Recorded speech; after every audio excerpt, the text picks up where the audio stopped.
In a society where caste and religion dictate lives, women find themselves at the crossroads of hate and control. Their choices, bodies, and autonomy are not just personal, they are political. Whether under the guise of love jihad or the rigid norms of caste purity, this battle is about one thing: domination. And the casualties are always women.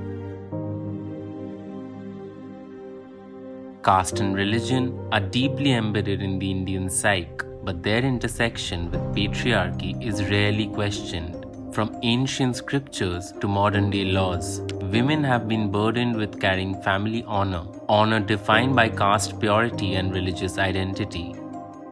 Love, when it crosses these boundaries, becomes a rebellion, and rebellions are punished.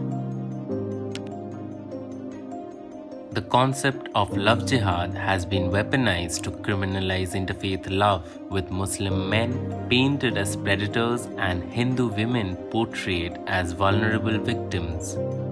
Laws designed to protect women end up policing their choices instead. But beneath the communal hatred lies a deeper issue: the belief that women cannot be trusted to make their own decisions. As many as 11 states, including Uttarakhand, Uttar Pradesh, Madhya Pradesh, Himachal Pradesh, and Karnataka, criminalize interfaith relationships, branding them as forced conversions. These laws not only reduce women to symbols of honor and property, but also empower society and the state to intrude into the private lives.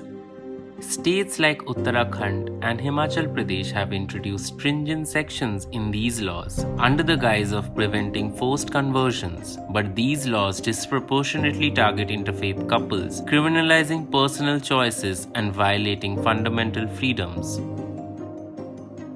According to the UP state government's data, between January 1, 2021 and April 30, 2023, 427 cases were registered under the law, in which 833 arrests were made.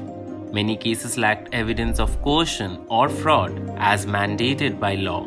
Instead, they were fueled by familial and societal pressure. Unshockingly, what these laws are really about is denying women the agency to choose their partners under the guise of protecting community honor. Caste purity is another weapon of control.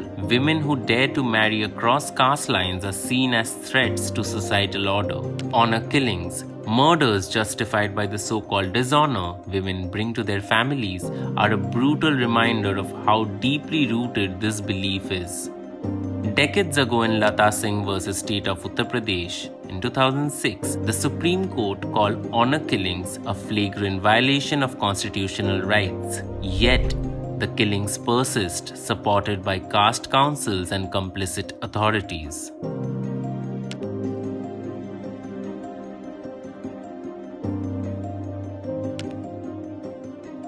Whether it's caste purity or communal fear, the underlying agenda remains the same: patriarchy. Women are seen as symbols of family honor, religious identity, and caste pride. Their autonomy over their bodies, their choices, and their futures is a threat to this structure. Patriarchy is not a cultural relic, it is a system of control.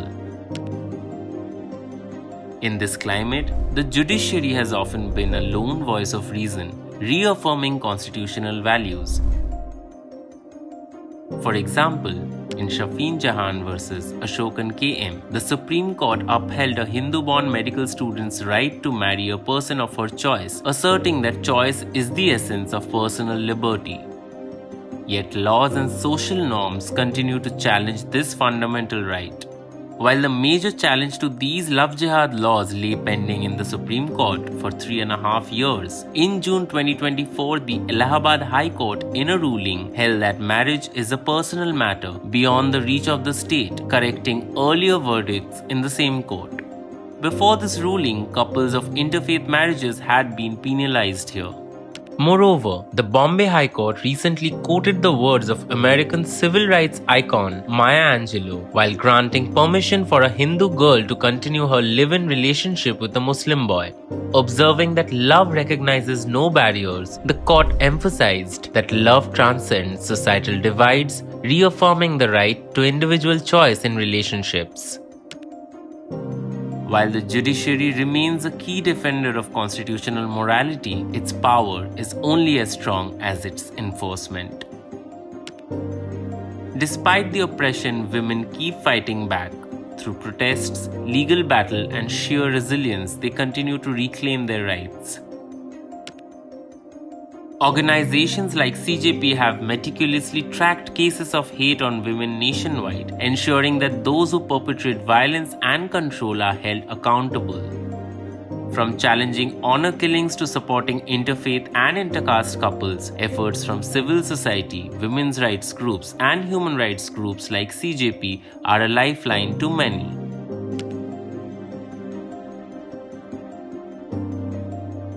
This fight is far from over. Every woman who dares to love, every couple who defies hate, and every community that stands against patriarchy takes us one step closer to justice. At CJP, we document the patterns of hate, amplify the voices of survivors, and fight for justice. In 2024 alone, our Hate Hatao program recorded over 300 hate incidents, each meticulously documented to hold the powerful accountable. We are also the lead petitioner challenging the constitutionality of love jihad laws in the Supreme Court of India, arguing that these laws infringe on fundamental rights like freedom of religion and choice of marriage partner. The future of India lies in our collective courage to resist hate and uphold justice. Visit cjp.org.in/hatehatao. Help us protect India's secular fabric from the onslaught of hate.